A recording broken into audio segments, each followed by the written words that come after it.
Hello everyone, Aric Hall with the Blaze of Glory.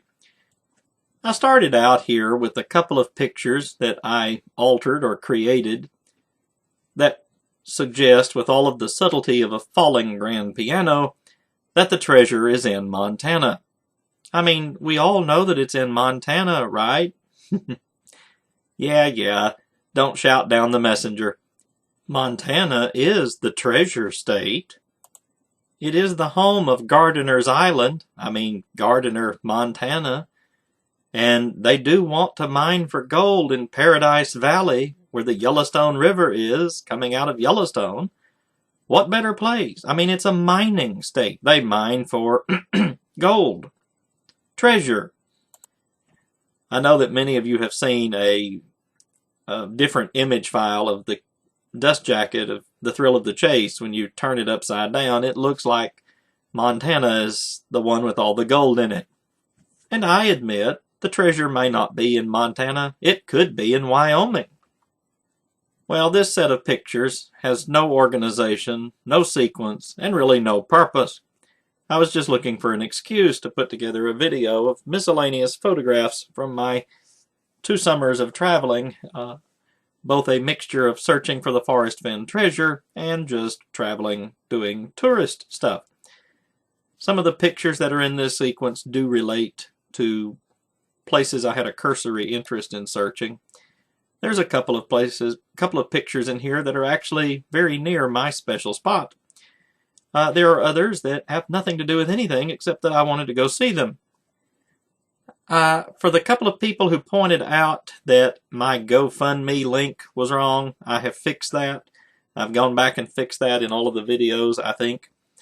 It tells you that I'm not exactly experienced with technology. It's just like doing some of these videos. How many times have I misquoted something or said something wrong? I went back and looked at some of my more recent videos, and I realized one day that I said that Forrest Fenn had told us to go back and forth between the Thrill of the Chase book and the map, and back to the book. I misspoke, and someone went out of their way to point that out to me, that we were to go from the book to the poem and back to the book.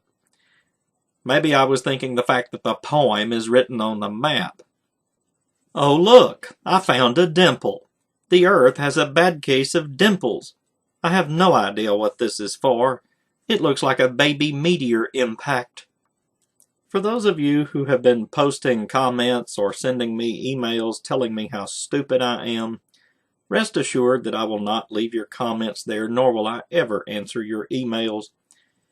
And similarly, the same thing with me setting up a GoFundMe account or asking for donations. I don't expect most people to contribute. I respect that. But for those of you who have nothing polite to say about it, don't send me an email. I'm not interested. I won't respond. You don't know anything about my life or how I got here. Last year was kind of an oddity that I had a little bit of money, so I went and did a big trip. I have no expectation of being able to do that again without some sort of outside help. What I would like to do is to either have some philanthropist who's willing to be either in a partnership or maybe some publicity out of it. If one of the media outlets that picks up on this story every spring, if somebody wants, a story, a set of pictures, or maybe an interest in getting some of my little discoveries that I've kept secret, if somebody wanted to help finance my trip in exchange for having a story of pictures and a new place to go see that has yet to be, publicized anywhere, that would be helpful for me and them both, and that was one reason why I set up that page. As it stands right now, even though I would like to take a pretty long trip in the summer, most likely it's going to be short and brief if the situation does not change between now and June. But that's enough on that. At one of the locations where Forrest Fenn treasure hunters have frequented, apparently someone came through with a metal detector and found something metal. And they dug it up, and they've left this hole here where they were kind enough to uncover what looks like either a water or gas valve shutoff. I don't think that's very valuable. This is the view from Fishing Bridge. one of the places that Forrest Fenn and his family used to fish from. Right now they're doing a 2 or 3 year construction project on the road over there, and I believe they're actually supposed to be replacing this old wooden bridge. I found a home of brown. This is 100-and-some-odd-year-old cabin that's up in Montana. It's right beside a creek. Now, I know Forrest Fenn told us that the treasure chest is not associated with any structure, and I think we supposedly gleaned from something that he had supposedly said to Cynthia Meacham that suggested that the home of brown might not be associated with a structure either. Me personally, I like the color blue. I have a blue car, a blue bedspread. I wear blue jeans. And here I found blue rocks and blue pools. Nothing but blue skies smiling at me. How about some cobalt blue water? As I said in an earlier video, if you can get in there before the wildfires, but after the spring storms, you'll find some clear, deep blue skies, and depending on your angle relative to the sunlight, you'll find blue lakes. I went out to the No Place for the Meek at Hell's Roaring Creek and the Suspension Bridge. I've seen beautiful flowers. I went out to the infamous Slide, which is outside of Gardiner, where they did mercury or quicksilver mining. I keep taking pictures of all sorts of waterfalls, even though I think Forrest Fenn had hinted to someone one time that they should stop obsessing over waterfalls. And for those of you who don't know why the treasure chest is not in the middle of Wyoming, well, these pictures of this barren, open highway to nowhere with no trees, no shrubbery, no mountains, no anything, might explain to you why the treasure won't be there. I'm sure that many of you, like I, have found out that it's perilous trying to find direct quotes from Forrest Fenn. I think in the course of this fall, there's been 3 different quotes that I attributed to Forrest Fenn that I have found out that were not accurate. The internet is terrible about butchering direct quotes. All sorts of rumors get started on the blogs and vlogs. One of those that I find particularly relevant to our search is that whole business about 500 feet and 200 feet.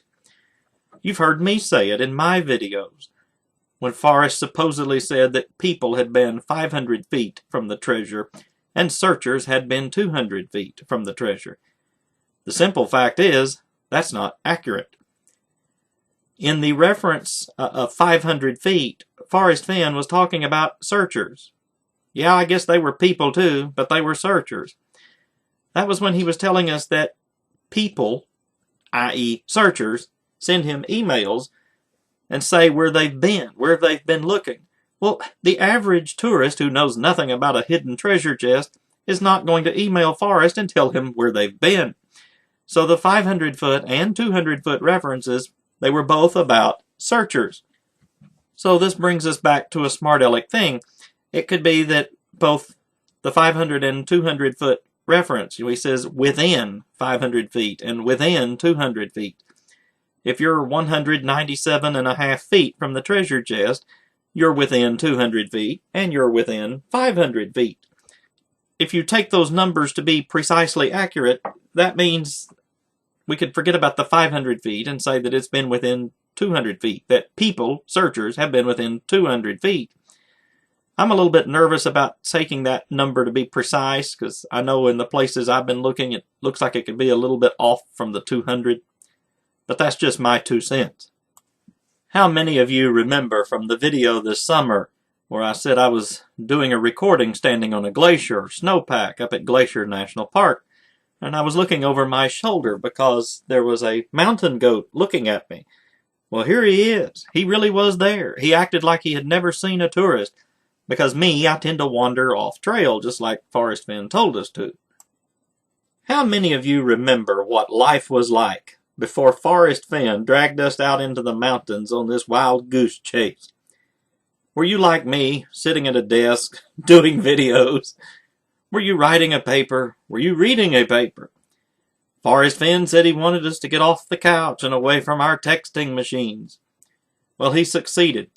You know, it had been 7 years since I had been on a vacation before I went on the first treasure hunt trip in 2017.